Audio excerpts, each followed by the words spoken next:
Vaginal weights or kegel weights can be a great option for a lot of people to increase pelvic floor muscle strength and endurance and coordination.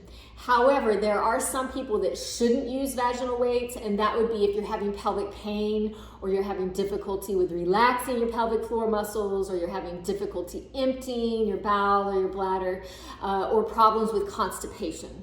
Here is a set of vaginal weights. So basically that weight is inserted into the vaginal canal. And so there you see a weight that is inside the vaginal canal. And those pelvic floor muscles wrap around that vaginal weight, and they are helping to hold it inside to keep it in place. There are many different options out there when you're choosing vaginal weights or kegel weights. This set is from a company called Intimate Rose. They're sold on Amazon, and I'll give you a code and a link below. But basically, they're all the same size, but they're different weights. So the white is the lightest, and then the dark purple is the heaviest. And then here are some other options, but again, there's a lot of different options out there. This one is heavier, this one is lighter, and then this one is in between. But you can see how there's different sizes and shapes out there. So if one size or shape doesn't work for you, don't automatically give up. There might be other options. And we'll talk about how to use these. The weight is typically inserted up to 10 to 15 minutes daily or a few times a week. You can insert them while you're doing household chores, or while you're taking a shower, or even while you're doing a short workout.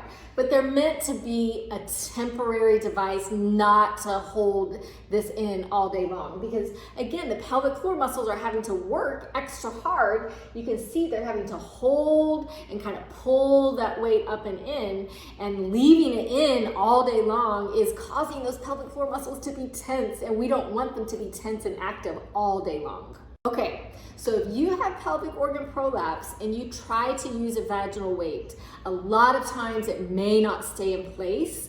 And in the past, a lot of therapists and other professionals have said, oh, well, if you have prolapse, then you shouldn't use a vaginal weight.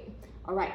However, we don't like those hard and fast rules that apply to everyone. And let's be creative and use our knowledge of gravity and anatomy and see if we can still get some of those fabulous benefits of vaginal weights and just modify it for people that have pelvic organ prolapse.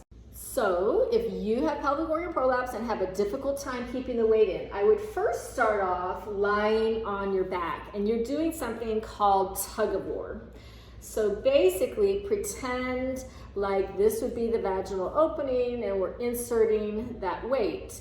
And you can use your hand to apply a gentle resistance, and then your pelvic floor muscles pull it back in. Hand applies a gentle resistance, pelvic floor muscles pull it back in. So I like to call this tug of war. It can be very effective at building up that resistance. The next position would be reclining, right? Because here you're in a gravity neutral position.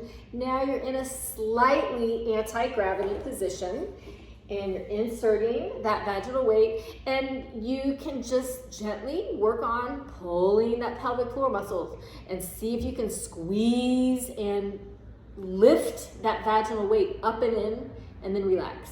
Up and in and relax.